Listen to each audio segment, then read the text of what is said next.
In late February of 2019, a very rare snow event came through the area. We had up to 2 feet of snow on this site. This site is not prone to that type of snow load, so the trees weren't prepared for it. Portions of Lane and Douglas counties were struck by a significant snowstorm over several days, which brought heavy wet snow to an area that doesn't normally see a lot of snow, so the trees were not resistant to that. This site had approximately 50% of the timber knocked down during that storm.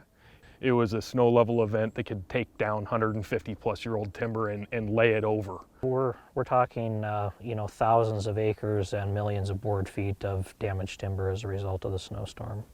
So we got the phone call from Wade and the guys at Campbell that they had a unit that they needed cleaned up.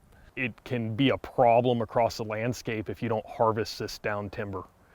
You have beetles, you have fire risk, and we're very close to communities here. And so having this not harvested and having all that red slash and additional fuels on the ground could have been devastating if a fire did manage to start in the area. We were presented the job, no roads to use, no way to get our equipment in, no lowboy turnaround. So their challenges were great. The timber falling in the unit was going to be very precarious because the trees were blown in multiple directions and a lot of them were still standing but damaged and unsafe. The resources that needed to be protected on this unit were Hanlon Creek, which is below me, which is a type SSBT stream, which is salmon, steelhead, bull trout stream, and also there was a type D domestic water source stream on the other side of the unit. Being that none of the roads were rocked, we couldn't get in here early, so we had to build and cut and log the unit all within just about a 2-month period. Well, the reason I brought PFC down here is they're an excellent operator, and he has a lot of versatile equipment and has the ability to jump on things and get it done safely and effectively and get out of the area, especially in tight time windows. We got the map for the job in June. I think we were cutting the first tree in July 1st, and I believe we shipped the last load August 12th. I knew they could protect everything that we had in this unit, our salmon, steelhead, bull trout stream in the bottom of the unit, a domestic water supply. They had the ability and the equipment blends to effectively move the unit quickly and protect those resources. You know, there was a lot of attention to detail in this unit. They didn't rush through it and did a really good job cleaning off the roads with the slash piling, with protecting the riparian management areas, and helping out the neighbors by keeping the dust down. There was a lot of additional challenges in a very short time frame, and they were able to accomplish that and leave a really high quality product. We had to move all of our equipment in basically all at once and try to tackle each part of the operation at the same time. And we were building road, cutting timber, and logging all at the same time. They moved in 3 different logging operations at once, 3 different sets of fire equipment at once, and they got the job done in under 6 weeks, and they flew through this job.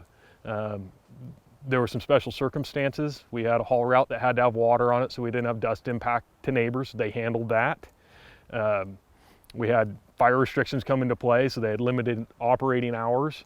And we had buffers in here that had a lot of down timber in them, and they had to cut off every tree at the buffer line and not take any of the material out of those areas, out of the salmon stream or out of the domestic water supply. Pacific Forest Contractors was able to strategically find good tailhold locations where they were able to achieve enough lift to be able to achieve full suspension over the buffer in places, and they were able to leave the buffer behind. They did not conduct any operations within the buffer, so it's very solid and intact, and all of the down wood in there will contribute to future salmon and steelhead habitat. It was important that we keep the fish stream intact, and we didn't extract any of the timber out of it. So we'll maintain good fish habitat forever. They communicate well. They'll call me and go, hey, you know, this tree's got some really cool feature to it that, you know, the hawks will like to sit in when we're done with the unit. Can we leave it? Absolutely leave it. you just look around at the slash piles, how the roads are cleaned off, how you don't see any track marks from any of the equipment on the ground. Any track marks that were left behind were well rehabbed. And so it just looks like a very low impact operation that was accomplished in a really short period of time. Wow, guys, couldn't have asked for more. You did way more than I could even think of. So they're an outstanding operator, and they truly go above and beyond on every aspect of their operations. And so that's the most important thing, I believe, is having good people and the right people in the right positions. I enjoyed every day that I was on the job here, and it felt like an accomplishment to get this job done. After our experience here, we definitely we feel like next time it snows, we'll be looking forward to doing another job like this.